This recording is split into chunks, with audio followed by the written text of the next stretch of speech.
Brock Richard Purdy. You all right, man?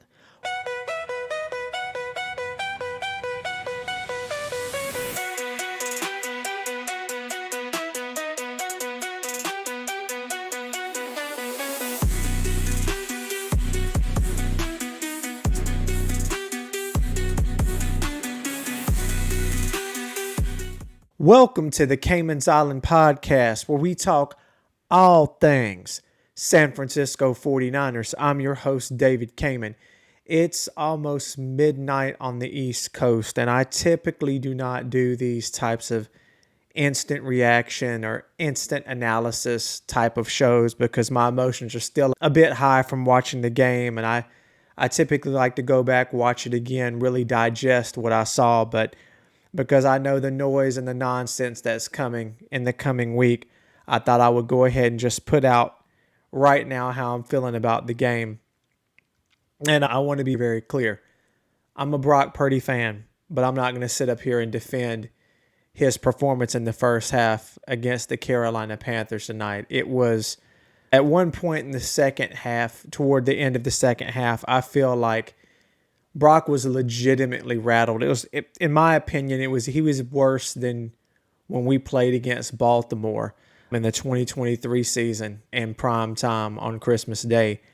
Toward the end of that second half, I started getting a little concerned that if Brock had another turnover, maybe at that point you do go to Mac Jones. With that said, let's dig into this a bit. So regardless, Niners pulled out a victory tonight with a 20-9 win against the Carolina Panthers at Levi's Stadium tonight. I thought Robert Saleh did a great job of coaching up the defense and having them guys ready.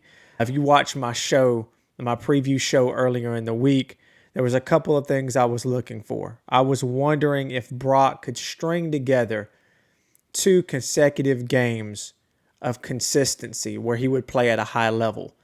Unfortunately, that did not happen tonight. In fact, I would say that more questions are raised, if anything. And we're going to dig into some of that and break some of that down. First and foremost, you can say the offensive hero of the game. I really feel like CMC, Christian McCaffrey, did great. He had 24 carries, 89 yards, and a touchdown. Again, he led us in receiving. Surprise, right? 7 receptions, 53 yards. My man George Kittle did very well with 6 receptions, 78 yards himself. And as far as Brock Purdy, he went 23 of 32, 193 yards, completed nearly 72% of his passes. If you consider the 3 picks, they weren't incompletions, but they were definitely interceptions. He had a really subpar performance tonight and a rating of 58.3 as far as a quarterback rating. And I really feel like when I did go back and replay all 3 of those interceptions, the third interception that went to J.C. Horn, that was just a really good scheme, a really good coverage interception there. But the first 2, those were the alarming interceptions. And when I say alarming, on the first one where Brock was trying to throw a ball up and give Juwan Jennings an opportunity to make a play on the ball. Again, J.C. Horn just made a great play, but it was a little late and it was a little bit high. And I would have liked for Brock to just maybe, in those tight windows, those tight contested catches. And I know that when you give JJ an opportunity, most of the time he comes down with those balls. But I think there's a bigger problem here that I'm about to get into in just a second. The interception where Brock was trying to hit Ricky Pearsall in the end zone, that ball was late, again a bit high. And what hurts and what stings on that one is this is what I feel. George was open there once Brock Purdy had stepped up. George Kittle was open right there. If he just takes that little bitty over the middle check down pass, I honestly think George could have scored on that. Let's say he didn't feel comfortable throwing that ball. He had nothing but green grass in front of him, guys. I feel like Brock could have easily had the first down had he just scrambled and ran the ball. Again, if you saw my show from earlier in the week, I felt like there was a bit of concern I had about Brock not wanting to scramble or wanting to run. But in this game, you actually saw Brock pick up a first down with his legs. I thought looked like he had his burst back. So I don't know what the thought process is there. Not making any excuses for the man, but he has lost some velocity on his passes. I know I've talked to a good friend of mine that said he's had turf toe, and it takes absolutely forever to heal. In fact, it's been openly said Brock's not going to be 100% at any point in time this season. So maybe that's causing a bit of this. Regardless, the attempted pass to Ricky Pearsall in the end zone, you could have taken a check down. You could have scrambled and picked up that first down. So, again, I love me some Brock Purdy, but I'm not going to defend the fact that he did not play well tonight. I would have liked to have seen Brock take some of those check downs and be able to put a little bit more velocity on the ball if he's going to try to consistently throw the ball downfield. I really feel as though another aspect that is hurting not just Brock, but the entire offense, man. The 49ers could do with having a solid number one receiver. Ricky Pearsall, again, just a couple of receptions. He didn't even crack. It's 2 games in a row. He hasn't even cracked 10 yards receiving. I know that he's been out a while, and he's trying to work his way back and work his way into things. I know we gave him an opportunity to run the ball tonight toward the end of the game. That kind of went nowhere. I really feel as though I think about a world where we have a legitimate number one receiver that can stretch the field. Now, I think at Ricky's best, he can be a solid number 2 guy, maybe even a 1.5 guy, but I just don't see from Ricky where he's going to yet. I could be wrong. I want to be wrong. I want to be proven wrong. Ricky, do your thing, man. Make me look silly. But from what I've seen from Ricky in his limited time, his limited play, I just don't see where he can be a true number one wideout. Not right now. It would be nice to have a true number one guy that can stretch the field consistently, especially because the fact that we've seen enough of Brock Purdy to know that Brock, he wants to be a gunslinger. He wants to be able to get the ball downfield. He wants to be able to make deep, accurate, rhythm and timing based throws. And I think it would be very helpful if we had somebody that could really get out there and stretch the field. That way we're not forcing up contested catches over and over again to Juwan Jennings. And I'll be clear, I like Juwan Jennings. I like the toughness. I like the tenacity he plays with. There were 3 guys there on that first drive. By the way, the longest drive the Niners have had all season. There's 3 guys down there that could have made a tackle on JJ, man. And what does he do? He makes a grown man play, gets in the end zone, dances on him, let everybody know who that man is, put some respect on his name type of touchdown. But guys, everything is with JJ is right there. It's a contested catch. It's him breaking tackles, and that's great. But is that really what you want? Is that really what you want from your number one wide receiver? I think about a world where we have a Tet McMillan. I think about a world where we have Buka. I think about these things. Maybe if we would have drafted a Puka Nakua, something like that. And again, some of that's got to fall on Kyle. Some of that's got to fall on John. And I want to be clear. I don't think you can label Ricky Pearsall a bust right now. He just hasn't played. He hasn't been able to stay healthy and play enough football for me to say he's had 2 rough games back to back. He's a bust. I think we still need to see some more. I'm going to be watching Ricky real close the remainder of this year. We need him to snap out of whatever rut this is and come through for us, because we got a game coming up against Cleveland, and Cleveland's defense is no joke. Guys, Cleveland, if I'm not mistaken, we haven't beat the Cleveland Browns in Cleveland since like 1984. It's crazy. It's wild how well that defense is played. And Myles Garrett is that guy. Myles Garrett can absolutely wreak havoc and shut our entire offense down, regardless if we double that man, put a chip on that man. We're going to have to play a really solid game plan and not try to force anything. Play the field position game. Hopefully we can force Shedeur Sanders into some mistakes, and I'm confident Robert Saleh can make that happen. Again, just wanted to get on here and say Brock had a bad game. I don't want to see another game like this from Brock, and he We go back and think about how he struggled against Cleveland. The last time we saw Brock play, I believe he had 2 picks against Cleveland. Now, he drove us down on the last drive of the game, and we ended up missing a field goal as to why we couldn't beat Cleveland in Cleveland the last time we played. But if Shedeur Sanders is given time, he's got an NFL arm and he can make NFL throws. The funny thing I've noticed about San Francisco over the last few weeks is almost like a seesaw. You have a scenario where the offense looks great, the defense looks subpar. The defense looks subpar, the offense looks great, vice versa, back and forth. And I feel like in order to beat Cleveland this coming up Sunday in Cleveland, we're going to have, I'm not saying we got to score 30 points. I'm not saying we have to hold Cleveland under 10 points like we held Carolina under 10 points. I'm not saying that.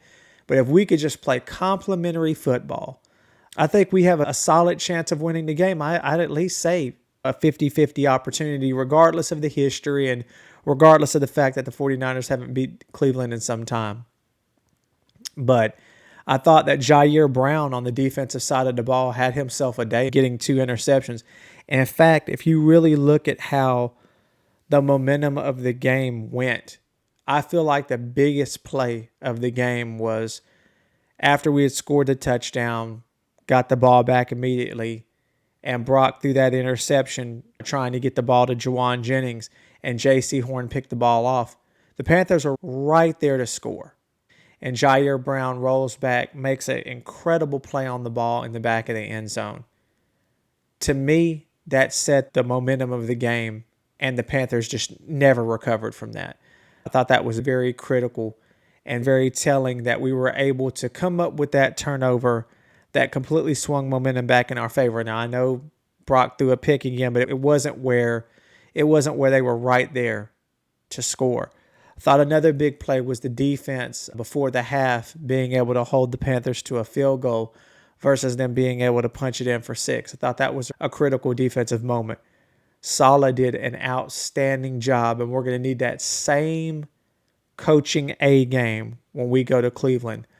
What I would say from Kyle Shanahan, Kyle, pretty please, when we get in the red zone, please stop these cutesy little plays. Sometimes, I love Kyle to death, but sometimes he's a little too creative to be for the sake of being creative when he gets down there in the red zone.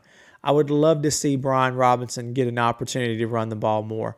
Brian Robinson had 7 attempts today, 40 yards, 5.7 yards a carry. Get that man more involved. You're running CMC into the ground. Look, for all intents and purposes, the dude Christian McCaffrey obviously has a nonstop motor, and I get that. We have this game against Cleveland, then we have a bye week, and we have a huge stretch. We have a huge stretch against the Colts on Monday Night Football. We play the Bears, then we close our season out at home against Seattle. And I feel like in order to make the playoffs, we're going to have to win one of those 3. I really feel like we need to beat Cleveland. It's not a must-win by any stretch, but we need to beat Cleveland. We need to follow that up after our bye week with pulling out a victory against Houston. And if we can get some luck, even if we lost all 3 of those last games, I really feel as though we would eke into the playoffs as a 7th seed. But it would be really nice to get one of those 3, to be able to have a victory, at least against the Bears. I do not want to lose to the Bears. With that said, I felt it necessary to get on here because I can only imagine the content that we're going to see out there. Mac Jones would have done better and X, Y, and Z. And look, I feel like Mac Jones would have taken the check down. Mac Jones would not have been so risky. We would have put the handcuffs on the offense. Even with the play calling, we've seen it with our own eyes. We're not opening things up as much with Mac Jones versus Brock Purdy because Brock will go after the deep ball. He will take the chance, good, bad, or indifferent. And I feel as though this week there's going to be lots of talk about a quarterback controversy. What if Brock has another bad game? Yada, yada. Get it. Brock had a very bad first half. I get it. I understand it. I would just love a world where this team where we could have a Brandon Ayuk back on the team, which Who knows what's going to happen with the whole Brandon Ayuk saga situation. Some of the strangest thing I've ever seen in sports, period, much less my time watching the 49ers and being a 49ers fan. I really feel as though that Brandon Ayuk has played his last. We were not going to see Brandon Ayuk on the field this year or in a 49ers uniform again.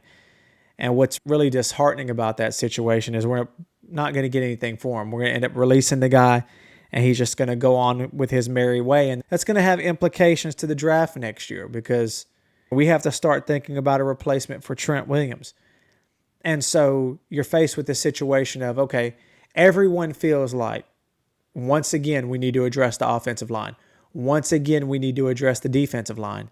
And here we are with a huge need, more than likely at wide receiver. I don't re-sign Juwan Jennings. I absolutely do not.